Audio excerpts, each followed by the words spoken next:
إنما يخشى الله من عباده العلماء۔ جرأت کا نام ہے دیوبند والے، عالی مقام ہے دیوبند والے۔ بسم اللہ الرحمن الرحیم۔ الحمد للہ نحمده ونستعینه ونستغفره ونؤمن به ونتوکل علیہ ونعوذ باللہ من شرور انفسنا ومن سیئات اعمالنا، من يهده الله فلا مضل له ومن يضلل فلا هادي له، ونشهد أن لا إله إلا الله وحده لا شريك له، ونشهد أن سيدنا وسندنا ونبينا ومولانا محمدا عبده ورسوله، صلى الله عليه وعلى آله وأصحابه وأزواجه وذرياته وسلم تسليما كثيرا كثيرا، أما بعد، أعوذ بالله من الشيطان الرجيم، بسم الله الرحمن الرحيم، ألف لام را، كتاب أنزلناه إليك لتخرج الناس من الظلمات إلى النور بإذن ربهم إلى صراط العزيز الحميد۔ وقال تعالى: إنا عرضنا الأمانة على السماوات والأرض والجبال فأبين أن يحملنها وأشفقن منها وحملها الإنسان إنه كان ظلوما جهولا۔ صدق الله العلي العظيم وصدق رسوله النبي الكريم۔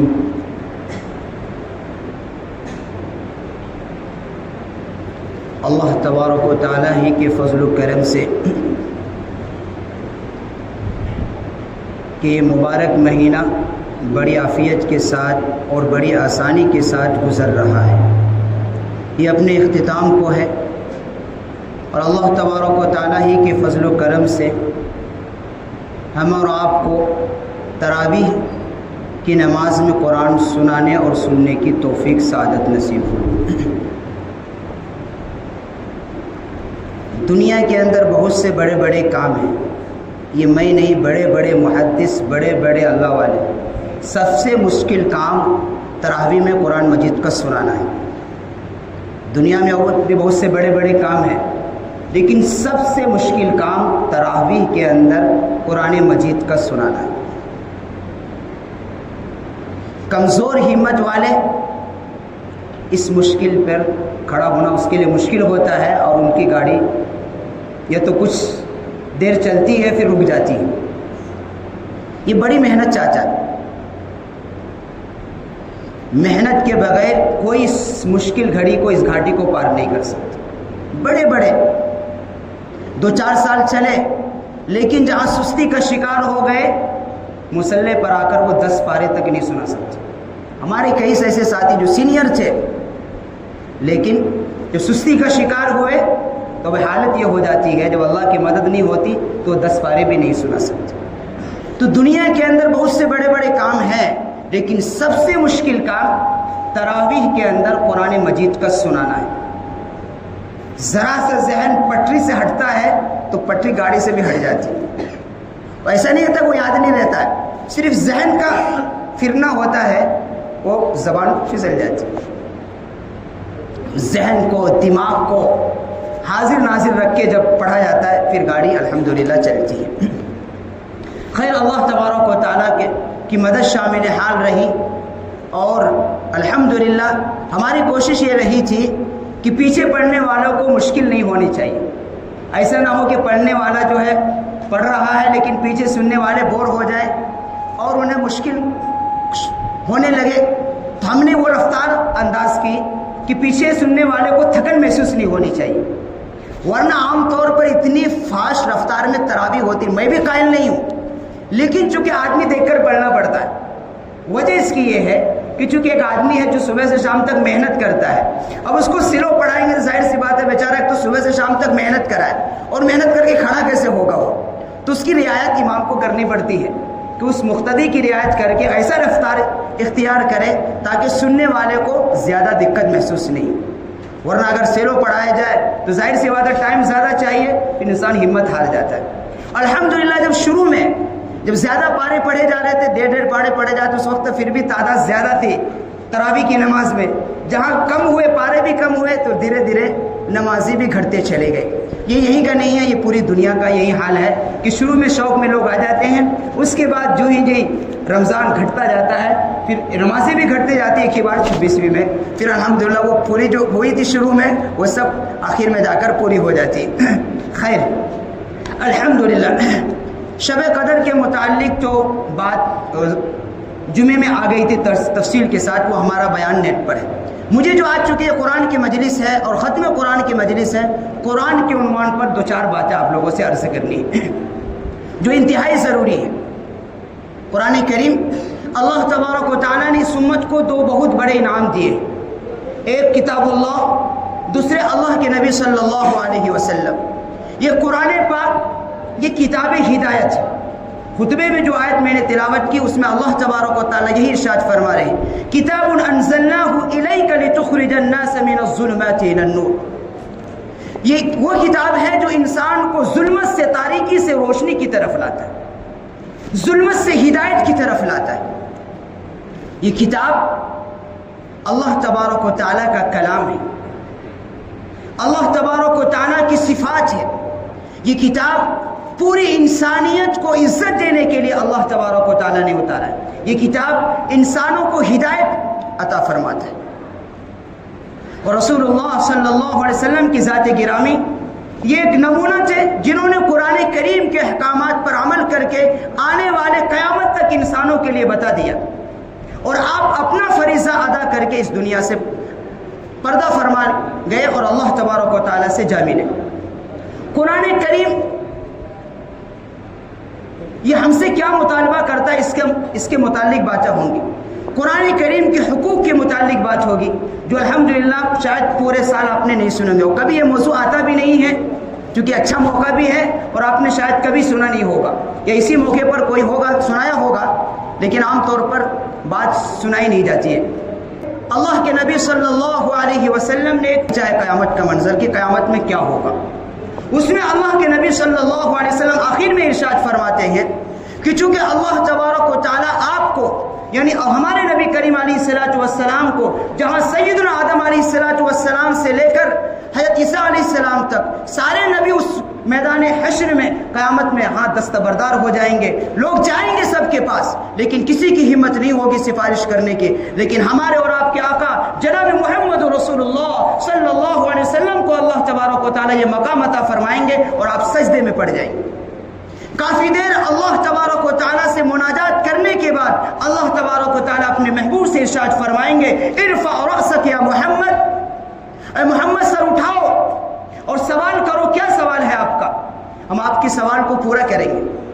تو اللہ کے نبی صلی اللہ علیہ وسلم سفارش کریں گے اور آپ کی سفارش کے بدولت میں جہنم سے ایک تعداد کو نجات عطا فرمائیں گے اور اس کو اللہ تبارک و تعالیٰ جنت نصیب فرمائیں گے۔ پھر دوبارہ پھر سجدے میں سے جائیں گے، پھر اللہ تبارک و تعالیٰ کچھ دیر کے بعد پھر فرمائیں گے، ارفع رأسک یا محمد، اے محمد اے میرا محبوب سر اٹھا اور سوال کر، کیا مانگتا ہے، کیا خواہش ہے تمہاری، کیا فریاد ہے؟ فرمایا یا اللہ میری امت ہی جہنم کے اندر جل رہا ہے، میں اس کی سفارش کرتا ہوں، اللہ تو میری سفارش قبول فرما اور ان جہنمیوں کو جہنم سے نکال کر جنت میں عطا فرما۔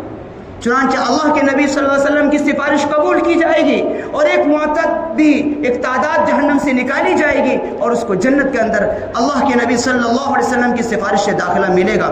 3 مرتبہ یہی ہوگا، پھر 4تھی مرتبہ جب ارشاد ہوگا تو اللہ کے نبی خود فرمائیں گے یا اللہ اب جہنم کے اندر صرف وہ لوگ رہ گئے ہیں جن کو قرآن کریم نے جانے سے روک رکھا ہے، اللہم احفظنا۔ یا اللہ اب جہنم کے اندر صرف وہی لوگ بچ گئے ہیں جنہوں نے قرآن کریم نے اپنا مقدمہ تیرے عدالت میں دائر کر دیا ہے اور قرآن کریم ان لوگوں کو جہنم سے نکالنے میں آڑ بن رہا ہے۔ بڑی سننے کی بات ہے کہ قرآن کریم جہاں کل قیامت کے دن یہ سفارش کریں گے وہی اللہ کی بارگاہ میں، اللہ کی عدالت میں یہی قرآن پاک مقدمہ دائر کرے گا، اور جس نے اس کے حقوق کو پامال کیا تھا، جس نے اس سے روگردانی کی تھی، اس کے مقدمہ اللہ کی بارگاہ میں لائے گا اور کہے گا قال الرسول یا رب ان قوم اتخذوا هذا القرآن مہجورا، یا اللہ یہ میری قوم ہے جنہوں نے قرآن کریم کو چھوڑ دیا تھا۔ آج ہم اپنے نبی علیہ الصلوۃ والسلام کی سفارش کی امید کرتے ہیں، یقیناً کریں گے، لیکن جنہوں نے اس دنیا کے اندر قرآن سے روگردانی کی ہوگی، قرآن سے اپنا تعلق توڑا ہوگا، قرآن سے اپنا رشتہ جوڑا نہیں ہوگا، توڑا ہوگا، تو کل قیامت کے دن اللہ کے نبی ہاتھ کھڑے کر دیں گے۔ خود اللہ کے نبی فرمائیں گے قال الرسول یا رب ان قوم اتخذوا هذا القرآن مہجورا، یا اللہ یا میرا رب یہ میری قوم نے قرآن پاک کو چھوڑ دیا تھا۔ وہ لوگ جہنم کے اندر رہیں گے۔ اللہم احفظنا من۔ قرآن کریم کے حقوق کیا ہیں ہم پر؟ پہلا حق قرآن پاک کا یہ ہے کہ قرآن کریم پر ایمان لایا جائے۔ یہ تو آسان ہے، سب مسلمانوں کا ایمان رہتا ہے، لیکن تفصیل کسی کو معلوم نہیں رہتی، تو ایمان پورا تفصیل چاہتا ہے۔ پہلا حق قرآن پاک کا یہ ہے کہ قرآن پاک پر ایمان لایا جائے، یہ کہ قرآن اللہ کی کتاب ہے، اس کے اندر 30 کے 30 پارے ہیں، 29 بھی نہیں ہے، 31 بھی نہیں ہے، 40 تو اور نہیں ہے۔ اس کا ایمان لانا ضروری ہے، اور اس پر یہ بھی عقیدہ رکھنا ضروری ہے کہ آج 1400 سال سے پہلے جس حالت میں قرآن پاک تھا آج بھی اسی حالت میں محفوظ ہے، نہ اس میں ایک زبر زیر کی کوئی تبدیلی ہوئی، اس پر بھی ایمان رکھنا ضروری ہے۔ ان علماء پر جن کو آج گروی ہی نگاہ سے دیکھا جاتا ہے، قرآن کریم کو محفوظ رکھنے والے یہی ہیں۔ 1400 سال سے زیادہ کا عرصہ گزر گیا ہے، اگر قرآن کریم کو کسی نے اصلی حالت پر محفوظ رکھا ہے تو یہ حفاظ اور علماء کرام کی جماعت ہے۔ ایسے بہت سے پیدا ہوئے جنہوں نے قرآن کریم میں تحریف کرنے کی کوشش کی، پہلی جو آسمانی کتابیں تھیں اس میں سب نے تحریف کر دیا، کوئی بھی اپنی اصلی حالت پر محفوظ نہیں رہا، لیکن قرآن پاک ایک ایسی کتاب ہے کہ آج 1450 سال ہونے جا رہا ہے، 1446 سال ہو گئے ہیں، لیکن ایک زبر زیر کا اس میں کوئی فرق نہیں کر سکتا ہے، نہ کوئی مائی کلال اس سے پیدا نہیں ہو سکتا۔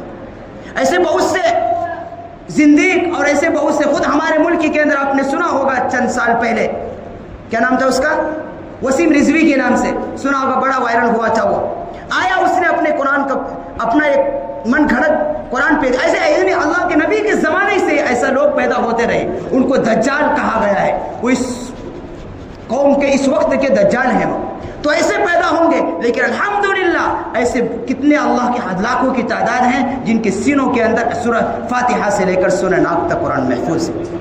کوئی دنیا کے اندر یہ کوئی اللہ کی کتاب کے علاوہ کوئی کتاب نہیں ہے جو اپنی اصلی حالت پر محفوظ ہو۔ اس کے پیچھے بڑی قربانیاں ہیں، کس کے پیچھے؟ ان علماء کرام کی، صحابہ کرام کی، تابعین کی جماعت جس طریقے سے اللہ کے نبی صلی اللہ علیہ وسلم پر نازل ہوا اس کو محفوظ رکھا گیا۔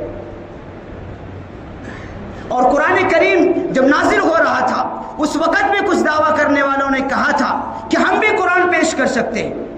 جب اللہ کے نبی صلی اللہ علیہ وسلم نے جب پیش کیا کفار مشرکین کے سامنے تو کہا ہم بھی یہ کلام پیش کر سکتے ہیں، تو اس وقت اللہ نے ہی اپنے انداز میں جواب دیا وَإِن كُنتُمْ فِي رَيْبٍ مِّمَّا أَنزَلْنَا، کہ اگر تم شک میں ہو اس چیز کے بارے میں جس کو ہم نے اپنے بندے پر نازل کیا ہے، فَأْتُوا بِسُورَةٍ مِّن مِّثْلِهِ، تو لے آؤ کوئی اس جیسا کوئی کلام۔ اور یہی نہیں کہا پھر بھی ایک نہیں بلکہ پورا عرب جمع ہو جاؤ، تم عربی زبان جانتے ہو، فصیح و بلیغ کے دعویدار ہو، بہترین فصیح و بلیغ تم جانتے ہو، تم ادب کے ماہر ہو، لے آؤ کوئی کلام۔ اور صرف قرآن کریم کی سب سے چھوٹی سورت اِنَّا أَعْطَيْنَاكَ الْكَوْثَرَ فَصَلِّ لِرَبِّكَ وَانْحَرْ إِنَّ شَانِئَكَ هُوَ الْأَبْتَرُ لکھ کر لٹکا دیا گیا، اور پورے عرب کو چیلنج کیا گیا کہ ہائی کوئی مائی کلال جو قرآن تو کیا، صرف قرآن کریم کی کوئی چھوٹی سی سورت لا کر پیش کر دے۔ پورا عرب عاجز رہ گیا، یہ قرآن کریم کا معجزہ ہے. اللہ تبارک و تعالیٰ نے اس کی حفاظت کی ذمہ داری لی ہے اور اس کو ذریعہ علماء کرام اور حفاظ کرام کی جماعت کو تیار فرما دیا ہے. اگر یہ محنت نہیں کرتے اور اس پر محنت نہیں ہوتی، پھر بھی اللہ نے چونکہ اس پاک کلام کی حفاظت کی ذمہ داری لی ہے تو یہ محفوظ اللہ رکھتا. انا نحن نزلنا الذکر وانا له لحافظون، کہ ہم نے یہ قرآن پاک کو نازل کیا ہے اور ہم ہی اس کی حفاظت کرنے والے ہیں. لیکن چونکہ یہ دنیا دار الاسباب ہے اور اسباب کے دائرے میں آتا ہے تو انہوں نے علماء اور حفاظ کی جماعت اللہ نے تیار کر دی. تو پہلا حق قرآن پاک کیا ہے؟ اس پر ایمان لانا کہ اللہ کا کلام ہے، اس میں 30 پارے ہیں اور جس طریقے سے اللہ کے نبی صلی اللہ علیہ وسلم پر جس طریقے سے نازل ہوا آج تک اسی طرح محفوظ ہے اور قیامت تک محفوظ رہے گا. اس میں کوئی ایک زبر زیر کو تبدیل نہیں کر سکتا. دوسرا حق یہ ہے کہ اس کو پڑھا جائے. آج کتنے مسلمان ہیں ہم دنیا کی خبروں کو پڑھتے ہیں، سنتے ہیں. کتنے لوگ اخبار کے پڑھنے کے عادی ہیں، دنیا کی خبریں پڑھتے ہیں. لیکن یہ رمضان المبارک کا مہینہ ختم ہو رہا ہے، ہم اپنے دلوں پر ہاتھ رکھ کر یہ جائزہ لیں کیا ہمارا قرآن پاک مکمل ہوا ہے؟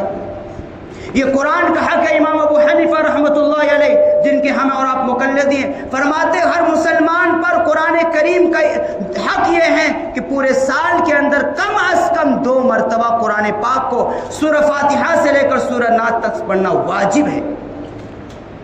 1 مرتبہ نہیں، 2 مرتبہ ختم کرنا یہ واجب ہے. کوئی سنت مستحب نہیں، واجب کے معنی ضروری ہے اس پر.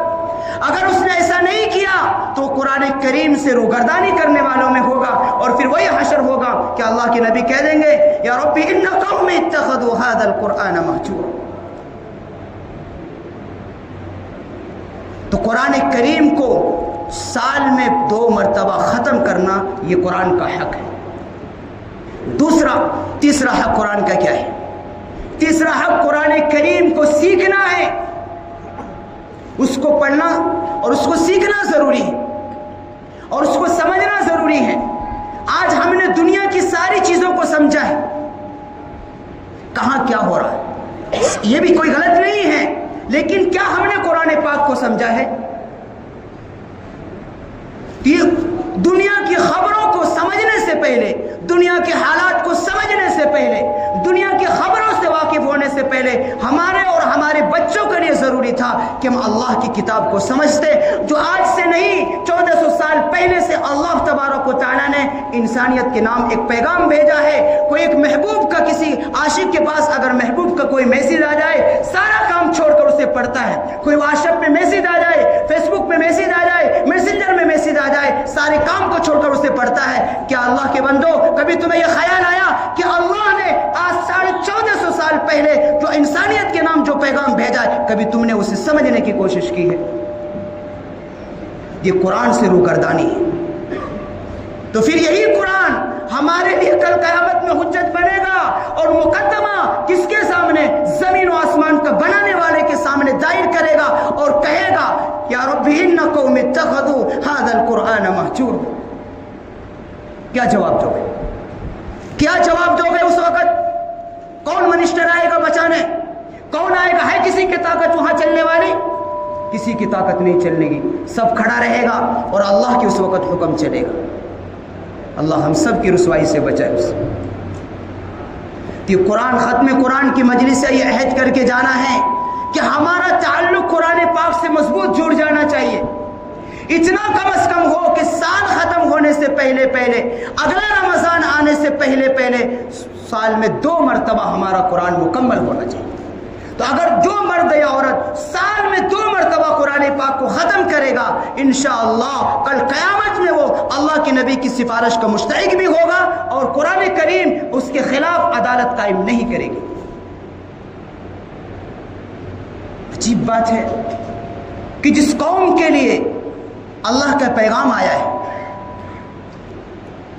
کہ دوسری قوم اس قرآن سے رہنمائی حاصل کرتی ہے اور اللہ نے اسے دنیا کے اندر عزت دے دی. آج مسلمان جس کو قرآن پر کچھ نہ کچھ ایمان ہے لیکن یہ قرآن سے رہنمائی حاصل نہیں کرتے. قرآن ہماری صرف انفرادی زندگی میں نہیں، اجتماعی زندگی میں، معاشرتی زندگی میں، اخلاقی زندگی میں، سیاسی زندگی میں، معاشی زندگی میں، ہر موڑ پر قرآن پاک ہماری رہنمائی کرتا ہے۔ قرآن کھولو، قرآن جیسی کوئی کتاب نہ دنیا میں کبھی آئی ہے نہ قیامت تک آئے گی۔ قرآن سے جس کا رشتہ جڑ جائے گا اللہ تبارک و تعالیٰ اس کے لیے راستہ ہموار کر دے گا۔ قرآن ہمیں عزت دلانے کے لیے آیا ہے، قرآن ہمیں دنیا کے اندر بھی عزت عطا فرمائے گا۔ یہ قرآن یقیناً جب جس قوم نے اس قرآن سے روگردانی کی ہے، آپ اس کی حالت دیکھیں، اس قوم کا کیا حال ہے۔ آج مسلمانوں کا جو حال پوری دنیا کے اندر ذلت و رسوائی ہے، بہت ساری وجوہ میں سب سے بڑی وجہ مسلمانوں کی یہ ہے کہ اس کا تعلق قرآن سے دور ہٹ گیا۔ یہ قرآن عزت دلانے کے لیے آیا تھا، اور یہ جب تک مسلمانوں کا تعلق اسی کلام الہی کے ساتھ وابستہ تھا، مضبوط تھا، تو اس وقت بھی تعداد کم تھی، لیکن اللہ تبارک و تعالیٰ نے انہیں عزت عطا فرمائی۔ صحابہ کرام کی جماعت، مقدس جماعت ہمارے سامنے نمونہ ہے کہ جن کا تعلق قرآن پاک سے مضبوط تھا۔ وہ قرآن کریم صحابہ کرام پڑھتے بھی تھے، سمجھتے بھی تھے اور اس پر عمل کرتے تھے۔ یا یحییٰ خذ الکتاب بقوہ وآتیناہ الحکم صبیہ، کہ اللہ کی کتاب کو مضبوط پکڑو۔ مطلب یہ ہے کہ اللہ کہ رب العزت کے کلام سے چمٹ جاؤ، یعنی اس کو عمل کرو جو اللہ کہہ رہا ہے، اس کو سمجھو۔ عمل کرنے کے لیے پہلے ضروری ہے کہ انسان اس کو سمجھے گا۔ تو یہ قرآن کا یہ بھی حق ہے، قرآن کا سمجھنا یہ بھی حق ہے، یہ قرآن کا حق ہے۔ اس کے بعد قرآن کریم پر عمل کرنا، قرآن پر عمل کریں گے دنیا اور آخرت کی کامیابی ملے گی، پکی بات ہے۔ اور دوسرا قرآن کریم کی تعظیم بھی کرنا، الحمدللہ مسلمان کرتا ہے، تعظیم تو کرتے ہیں الحمدللہ۔ کوئی بھی کمزور مسلمان بھی اب کلام الہ اگرچہ وہ پڑھتا نہیں ہے، لیکن تعظیم صفت الحمدللہ ہمارے مسلمانوں میں ضرور ہے، لیکن یہ کافی نہیں ہے نجات کے لیے، یہ نجات کے لیے کافی نہیں ہے کہ صرف قرآن پاک کو چوم لینا، آنکھوں سے لگا لینا، سینے سے لگا لینا یہ کافی، یہ بھی تعظیم ہے ایک درجے کی، لیکن یہ نجات کے لیے کافی نہیں ہے۔ اس لیے کہ قرآن کریم کوئی برکت کی کتاب نہیں ہے، یہ قرآن خود کہتا ہے کتاب ہدایت ہے، یہ دلوں ظلمت کو دور کرنے کے لیے لایا گیا، اس دل کو روشن کرنے والی کتاب ہے۔ قرآن کریم کی تلاوت سے کتنے کفار سنگ دل کو اللہ تبارک و تعالیٰ نے ہدایت عطا فرمائی۔ حضرت عمر فاروق رضی اللہ عنہ کو ایمان کیسے نصیب ہوا؟ اگرچہ اللہ کے نبی کی دعا بھی ضرور ہے ان کے ساتھ، لیکن ذریعہ بنے قرآن کریم۔ جب اس کی بہن، وہ ایک الگ پس منظر میں اس میں نہیں جاتا، مختصر بات کہ طٰہٰ ما انزلنا علیک القرآن لتشقیٰ، جب یہ سورت پڑھی جا رہی تھی تو حضرت عمر رضی اللہ عنہ کی حالت ہی بدل دی چلی۔ اس سینکڑوں واقعات ہیں۔ ایک بار تو اللہ کے نبی صلی اللہ علیہ وسلم کے پاس کفار مشرکین 70 وفد آئے، اور اللہ کے نبی صلی اللہ علیہ وسلم نے صرف قرآن کریم کی تلاوت کی، حامیم حامیم والکتاب المبین انا انزلناہ فی لیلۃ مبارکۃ انا کنا منذرین، پڑھتے چلے گئے، ان کی حالتیں بدلتی چلی۔ قرآن کریم میں یہ تاثیر ہے کہ کفار کو بھی اللہ ہدایت عطا فرما دیتا ہے، اور جو مومن، جو گنہگار قرآن کریم کو پڑھے گا اور پڑھنے کا عادی ہوگا، اس کے دل کو اللہ روشن کر دے گا، اس کے دل سے ظلمت ختم ہو جائے گی، اور جو اپنا رشتہ قرآن سے مضبوط کرے گا اللہ تعالیٰ اسے زمین سے اٹھا کر آسمان پر، یعنی اس کو عزت عطا فرما دے گا۔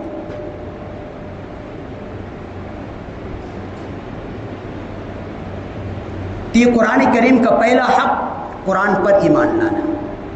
دوسرا حق ہے قرآن پاک کو پڑھنا، کم از کم سال میں 2 مرتبہ قرآن پاک کو ختم کرنا۔ یہ رمضان اب جا رہا ہے، کوتاہی کمی کوتاہی کا اللہ سے مانگ لیں گے، لیکن اگلا رمضان آنے سے پہلے ہمارا 2 مرتبہ کم از کم قرآن کریم ختم ہو جانا چاہیے۔ یہ عہد کر کے اٹھنا تب فائدہ ہو۔ اللہ ہی توفیق دینے والا ہے، لیکن اللہ جب اللہ سے مانگتا ہے کوئی بندہ، اللہ سے توفیق عطا فرما دیتے۔ تیسرا حق یہ ہے کہ قرآن کریم کو سمجھا جائے، قرآن کریم پر عمل کیا جائے، قرآن کریم کی تعظیم کی جائے، اور جو حاملین قرآن ہیں یہ بھی تعظیم میں داخل ہے، جو حاملین قرآن ہیں، یعنی جن کے سینوں میں قرآن قرآن محفوظ ہے ان کی بھی تعظیم کرنا در حقیقت کلام الہی کی تعظیم. حفاظ کی جن کے سینوں میں قرآن محفوظ ہے، جن کے سینوں میں قرآن کو اللہ تبارک و تعالیٰ نے اس کے معنی کے ساتھ اتار دیا، اس کی تعظیم کرنا بھی کلام الہی کے ساتھ کی تعظیم ہے. جو حفاظ قرآن کی تعظیم نہیں کرے گا گویا کہ وہ اللہ کے کلام کی تعظیم نہیں کرتا، پھر اس کی بھی عدالت قائم ہوگی کل قیامت کی. تو تعظیم میں یہ بھی داخل ہے. ہم لوگ الحمدللہ کچھ نہ کچھ اب یہ محنت ہو رہی ہے کہ ہم لوگ اتنے پڑھائے ہیں، پہلے سے تو الحمدللہ ترقی کر رہے ہیں، اللہ کا شکر ادا کرنے چاہیے یہ مکتب کے بدولت کہ ہم پہلے سے کم از کم اپنے بچوں کو قرآن کریم کی ناظرہ پڑھا رہے ہیں. اگرچہ ہمارا نہیں ہے تعلق، لیکن بچوں کو الحمدللہ ناظرہ پڑھا رہے ہیں. لیکن یاد رکھنا چاہیے صرف ناظرہ پڑھانا یہ حق ادا نہیں ہوا. افسوس ہوتا ہے، ہماری تمنا ہے، ہم اس لیے چونکہ یہ موقع اور نہیں ملتا ہے، اس لیے اس موقع پر اس موضوع کو 10 منٹ میں بات ختم کر دی، ہو گیا. میں زیادہ ادھر ادھر جا نہیں رہا ہوں، اسی موضوع کو لے کر ہوں. اب قرآن کریم کتنی بڑی فضیلت ہے کہ ایک آدمی حافظ قرآن کے لیے کل قیامت میں کہا جائے گا اقرأ وارتقِ ورتل كما كنت ترتل في الدنيا فإن منزلك عند آخر آية تقرأها. حافظ قرآن سے کل قیامت میں کہا جائے گا کہ قرآن پڑھتا جا اور جنت کے درجوں پر چڑھتا جا، اور ٹھہر ٹھہر کے پڑھ جیسا کہ تو دنیا میں پڑھا کرتا تھا. قرآن کریم کے اندر 6666 آیات. صرف قرآن کریم کی تلاوت کی برکت سے، اس کو سینے میں محفوظ رکھنے کی وجہ سے جنت کے اندر اس حافظ قرآن کو 6666 درجات ملیں گے. یہ تو اس کا مقام ہوگا. دوسرے اچھے اعمال الگ ہیں، لیکن ان کے والدین کو کیا ملے گا؟ حدیث کے اندر سب نقشہ کھینچا ہوا ہے.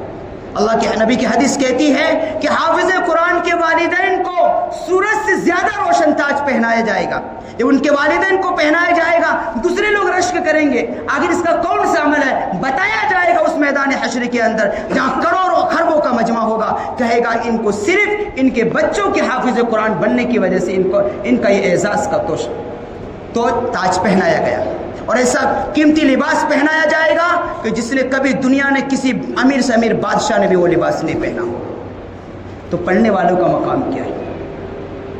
تو ہم اپنے بچوں کو صرف ناظرہ پڑھانے پر اکتفا نہیں کرنے چاہیے. کل قیامت میں اگر ہم چاہتے ہیں کہ مجھے بھی سورج کا روشن تاج ملنا چاہیے، میرا بھی اکرام ہو، تو اپنے بچوں کو حافظ قرآن بنانا پڑے گا. ہم یہ آج سے نہیں کئی سالوں سے آواز دے رہے ہیں ہم اب کہ اگر اللہ نے اولاد کی نعمت عطا فرمائی ہے تو سب کو نہیں، کم از کم ایک کو حافظ عالم ضرور بناؤ. ایک حافظ اکیلا نہیں 10 آدمیوں کو جنت میں لے کر جائے گا. اکیلا نہیں جائے گا، وہ اس کی سفارش قبول کی جائے گی. اور 10 کون سے آدمی ہوں گے؟ وہ آدمی ہوں گے جن کے لیے اللہ جہنم کا فیصلہ کر چکے ہوں. وہ اپنے خاندانوں میں سے 10 آدمی کو اپنے ساتھ جنت میں لے کر جائے گا. لیکن افسوس کی بات یہ ہوتی ہے بہت سے وہ لوگ جو اپنے آپ کو دیندار بھی سمجھتے ہیں لیکن اپنے بچوں کو قرآن کے حافظ قرآن عالم دین بنانے. کیا ہمیں قرآن سے محبت نہیں ہے؟ اگر اللہ کے کلام سے اگر ہمیں محبت نہیں ہوگی تو پھر کس سے محبت کریں گے؟ اس سے صاف ظاہر ہوتا ہے کہ ہمیں اللہ سے اور اللہ کے کلام سے جس درجے کا محبت ہونا چاہیے وہ ہمارے دلوں میں نہیں ہے. ہم اپنے بچے اور بچوں کو ڈگریاں دلا رہے، کوئی منع نہیں ہے، لیکن ایک نہیں سب علماء اس پر متفق ہے اس بچے اور بچوں کو ڈگریاں دلانے سے پہلے اس کو پکا سچا مسلمان بنانا یہ ضروری ہے. ڈگریاں کام نہیں آنے والی ہے قبر کے اندر، ڈگریاں کام نہیں آنے والی میدان حشر کے اندر. ڈگریاں صرف اسی دنیا تک ہے.